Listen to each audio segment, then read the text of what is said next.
Evolution has rules. At least, that's what we like to think. But for 50 years, scientists try to understand creatures too big to fly. A mouth that faces the wrong direction? A whale with legs? Now you're just being ridiculous. These are the kinds of basic physical limitations that should apply to every living thing on Earth. Should. But prehistoric life didn't get the memo. These creatures walked this planet that had absolutely no business existing. Animals so exceptional, so impossibly constructed, that when scientists first discovered their fossils, some of them literally laughed. Not because the fossils were fake, but because the animals were so weird. Laughter was the only reasonable response. Let's start with one that looked physics dead in the eye and said, "Watch me." Quetzalcoatlus, named after an Aztec feathered serpent god. And honestly, the name fits, because this thing was basically a flying nightmare, wider than an F-16 fighter jet, taller than a giraffe. You could be chilling on your second-floor balcony, sipping your morning coffee, and this animal would walk up and look you dead in the eye. And then it would take off. And fly. Yeah, that thing. In the sky. Moving. For decades, scientists looked at Quetzalcoatlus and just went, nope, the math didn't math. This animal weighed somewhere between 440 and 550 pounds. Modern flying birds max out around 40 pounds. So how do you get something 10 times over the limit cruising through the sky like it owns the place? Researchers fought about this for years. Some said it was basically a glorified glider, catching thermals and coasting. And then someone figured out the cheat code. Those bones, hollow. Not just hollow. Some of them had walls thinner than a playing card. The whole skeleton was basically nature's version of aerospace engineering. But that's not even the clever part. Quetzalcoatlus didn't take off like a bird.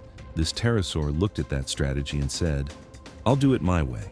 Scientists call it a quadrupedal launch. We call it absolutely unhinged. But wait, it gets better. For years, everyone assumed Quetzalcoatlus was a scavenger, big lazy vulture vibes, circling, waiting for something to die, then swooping down for an easy meal. Nope. Recent research flipped the script completely. Quetzalcoatlus was a ground hunter. It spent most of its time walking like some kind of demon heron from hell. Scientists now call it a flying death stork. And honestly, that might be the hardest nickname in all of paleontology. Let that satisfyingly horrifying image sink in. A giraffe-sized predator casually strolling through the forest, gulping down anything that moves. And when the hunting gets slow, it crouches, launches, and glides to the next all-you-can-eat buffet. But for a while there, physics looked at Quetzalcoatlus, threw up its hands, and walked away. Some rules are made to be broken. Now let's talk about something that makes a flying giraffe look almost normal. A whale with 4 legs. Here's a sentence that shouldn't exist. The whale walked out of the water and started hunting on land. Sounds ridiculous, right? Whales are those big blubbery things with blowholes and flippers. Maybe they sing haunting songs that make you feel emotions you didn't know you had. They don't walk. Except 49 million years ago, they did. Ambulocetus, the walking whale.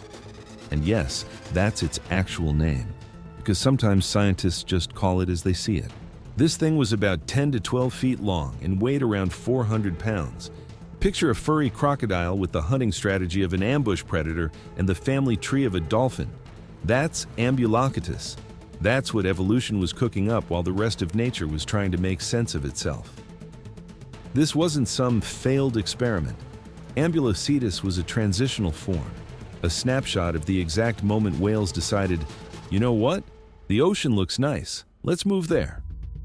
Before Ambulocetus, whale ancestors were fully land-based. After Ambulocetus, they started losing their legs and committing to the water full-time. This animal is literally the missing link, the in-between, the evolutionary receipt that proves whales used to walk around like the rest of us landlubbers. But don't let the transitional label fool you. Ambulocetus wasn't awkward or clumsy. This thing was a killer. Those legs? Powerful enough to support its weight on land, but also built for swimming. And the hunting style? pure nightmare fuel. Scientists believe Ambulocetus hunted like a crocodile. It would lurk near the water's edge, mostly submerged, waiting, watching, and when some unfortunate animal came down for a drink, explosion of movement, jaws clamping down, dragging the victim underwater to drown. The shocking part, Ambulocetus apart, it could hear underwater. Its skull had a special cavity in the lower jaw. In modern whales, this cavity holds a fat pad that channels sound directly to the ear. It's how whales hear so well beneath the surface. Ambulocetus had the beginnings of this system. 49 million years ago, this animal was already developing the acoustic equipment that would eventually let its descendants communicate across entire oceans. Evolution was playing the long game, and Ambulocetus was the prototype. The fossils were found in an Asian country, in rocks that used to be ancient coastal waters and brackish rivers. Chemical analysis of its teeth shows it could live in both saltwater and freshwater. This animal didn't pick a lane, it dominated both. Eventually, Ambulocetus's descendants would lose those legs completely. The arms would become flippers, and millions of years later, you'd get blue whales, orcas, and humpbacks. But it all started with this weird, terrifying, in-between creature. Evolution doesn't always make sense in the moment. But looking back, every step was leading somewhere. Speaking of things that don't make sense, a snake so massive it literally couldn't survive in today's climate. A snake that scientists now use as a prehistoric thermometer. You know anacondas? Those massive South American snakes that can swallow a capybara whole and then nap for a month? Compared to what we're about to discuss. Titanoboa, about 47 feet long, over a ton in weight, the largest snake that ever existed. This thing could slither through your front door, and its tail would still be out in the street. When scientists first discovered Titanoboa fossils in a Colombian coal mine back in 2009, they didn't even realize what they were looking at. The vertebrae were so massive, so ridiculously oversized, that researchers initially thought they belonged to a crocodile. Then they did the math again. Then they probably sat down and stared at a wall for a while. Because the math said this snake was longer than a school bus, thicker than a grown man's torso, heavy enough that if it decided to coil around you, the pressure alone would turn your skeleton into a suggestion. Titanoboa gets really interesting. This snake shouldn't exist. Not today, anyway. There's a direct relationship between snake size and ambient temperature. So scientists looked at Titanoboa's size and ran the numbers backward. If this snake existed, how hot did the world have to be? The answer: insanely hot. We're talking average temperatures between 86 and 93 degrees Fahrenheit, year-round, in the tropics. That's at least 5 to 10 degrees hotter than the hottest rainforests today. The planet was basically running a fever, and Titanoboa was the thermometer. Scientists literally used this snake to calculate prehistoric climate conditions. Titanoboa is now a data point in climate science. 60 million years ago, the world was a greenhouse. The dinosaurs had just been wiped out. Mammals were still small and figuring things out. And in the swampy rainforests of what is now Colombia, Titanoboa ruled, apex predator. Nothing even came close. And what did this absolute unit eat? You'd think with jaws that big, it would be tackling everything in sight. Nope, fish. Recent analysis of Titanoboa's skull shows adaptations for a piscivorous diet. That long snout, those specialized teeth. This giant was swimming through prehistoric rivers, snatching up lungfish and other aquatic prey like oversized snacks. Not the dramatic takedowns of giant mammals you might expect, just a really, really big snake doing fishing. But the tragic part, Titanoboa couldn't survive a cooling planet. As Earth's temperatures dropped over millions of years, the conditions that allowed Titanoboa to exist simply disappeared. What was once the perfect environment became a death sentence. Titanoboa went extinct because the weather changed. Today's anacondas max out around 20 feet. That's the limit the current climate allows. Titanoboa nearly tripled that.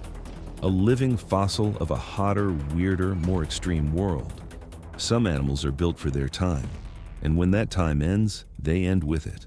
But if Titanoboa makes sense once you understand the climate, our next creature makes no sense at all. In 1965, scientists found a pair of 8-foot arms with no body attached, and the absolutely unhinged creature they eventually belonged to.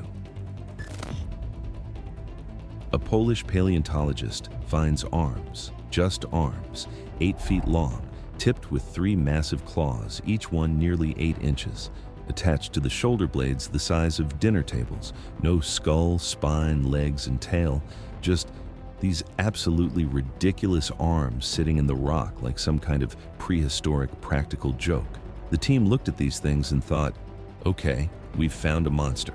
Something with arms this big had to be terrifying, had to be a predator, maybe something that made T-Rex look like a puppy. The claws alone looked like they could disembowel a truck. They named it Dinosaurus, Greek for terrible hand, which honestly, understatement of the Cretaceous. And then began one of the longest mysteries in paleontology. For 50 years, scientists tried to figure out what Dinosaurus actually was. What did the rest of it look like?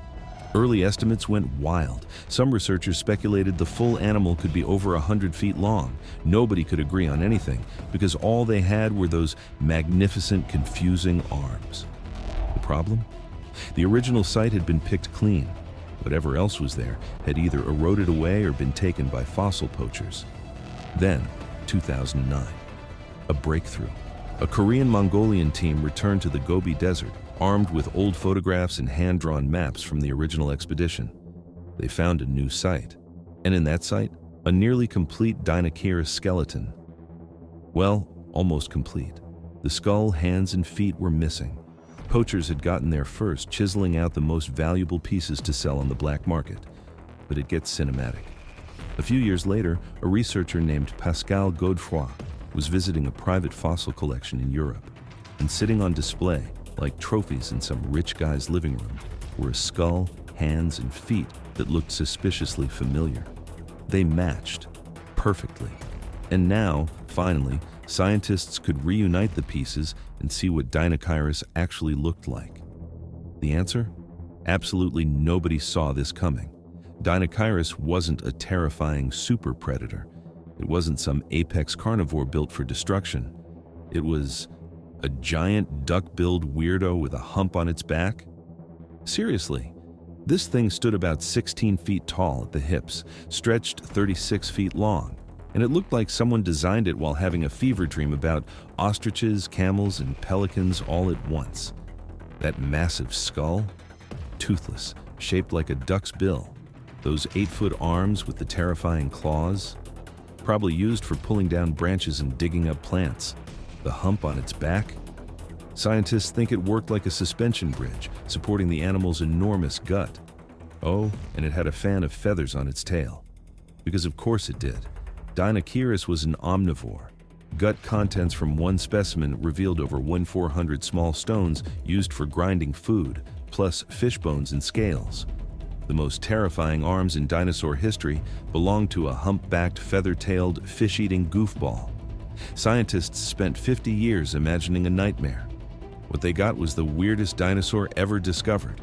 And that's the beauty of paleontology. You think you know what you're looking at. You imagine monsters. And then the full picture shows up and destroys everything you thought you understood. Dinosaurus wasn't impossible because of its size or its strength. It was impossible because it made no sense. Every feature seemed borrowed from a different animal. Nothing about it fit together until you realized that evolution doesn't care about your expectations. It builds what works. And somehow, this duck-billed weirdo worked just fine. For millions of years, Dinosaurus roamed the ancient wetlands of Mongolia. Not as a predator, just as the strangest thing on 2 legs, minding its business and being absolutely, gloriously absurd. Speaking of things that shouldn't make sense, how about a dinosaur so heavy that its own heart shouldn't have been able to pump blood to its brain? An animal that defied gravity just by standing up. Argentinosaurus was so big that when scientists first calculated its dimensions, some of them genuinely thought they'd made an error. Nope, this thing was real, and it shouldn't have been. There's a problem with being that massive. The bigger you get, the more gravity hates you. Your bones need to be thicker. Your heart needs to work harder. At a certain point, biology just says, no more. 115 feet long, 70 tons, the weight of about 12 African elephants stacked together. Argentinosaurus looked at that limit and walked right past it, and by every reasonable calculation, that shouldn't have been possible. Start with the skeleton. At 70 tons, the bones required to hold this animal up should have been impossibly thick.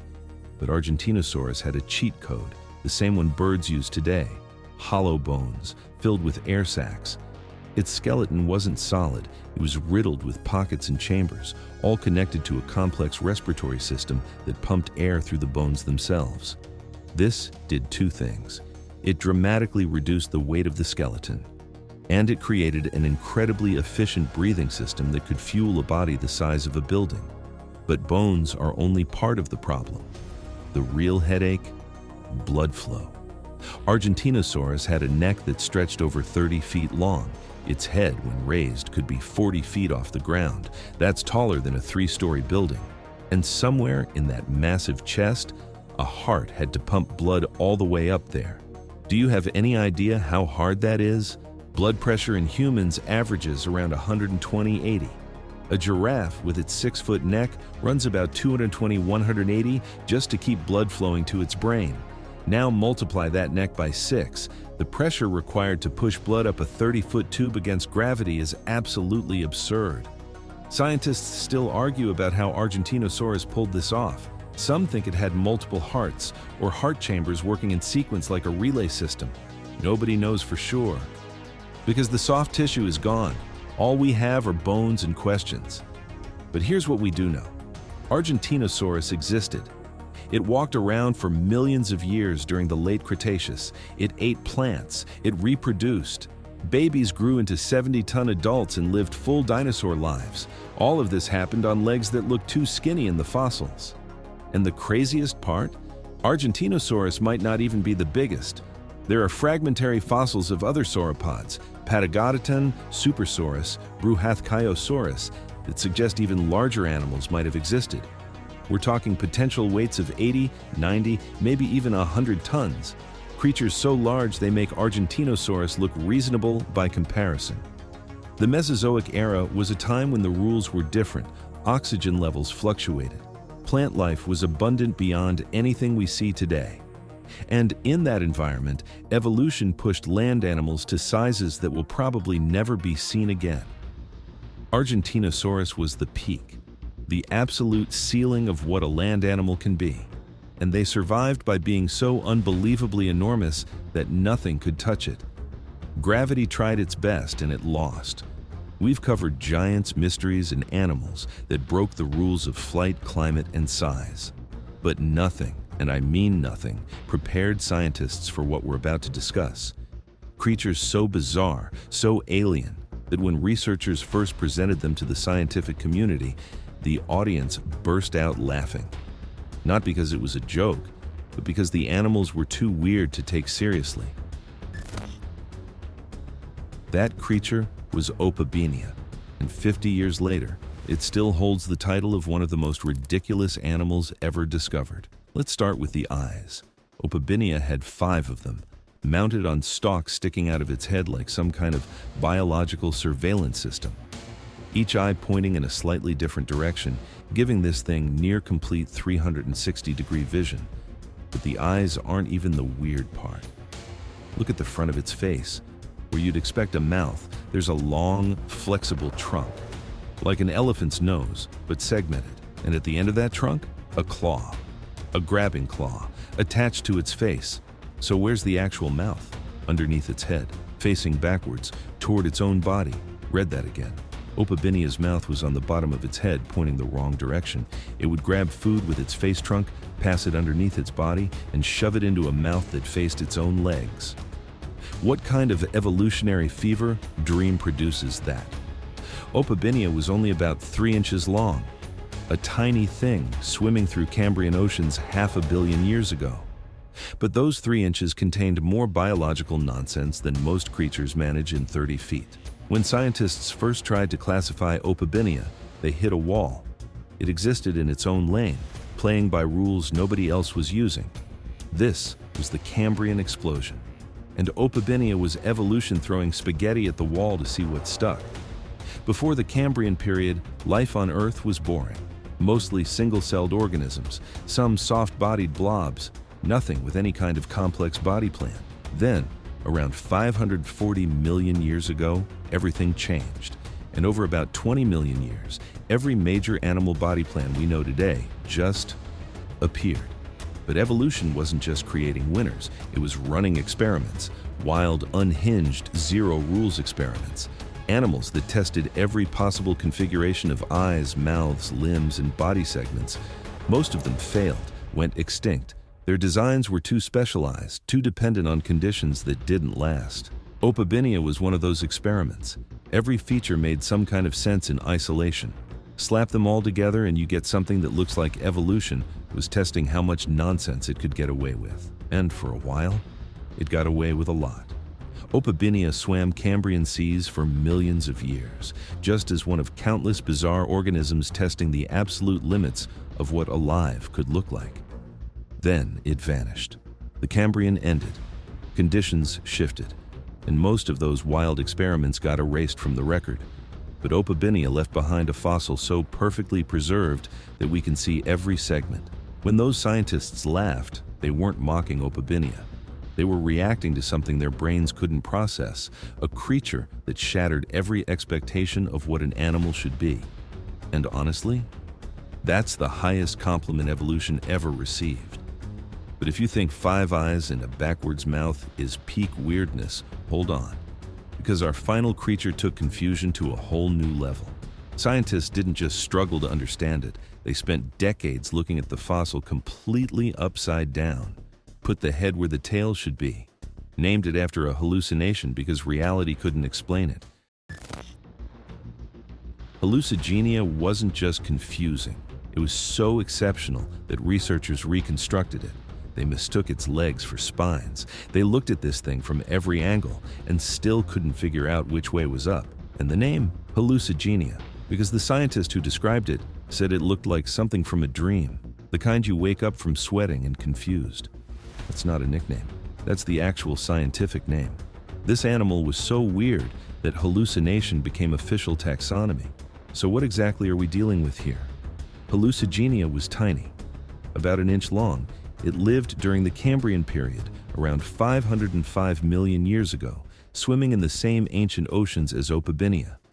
And like Opabinia, it looked like evolution had completely lost the plot. The body was worm-like, long and thin, but sticking out of its back were tall, rigid spines, 7 pairs of them, sharp, intimidating, like little spears pointing at the sky.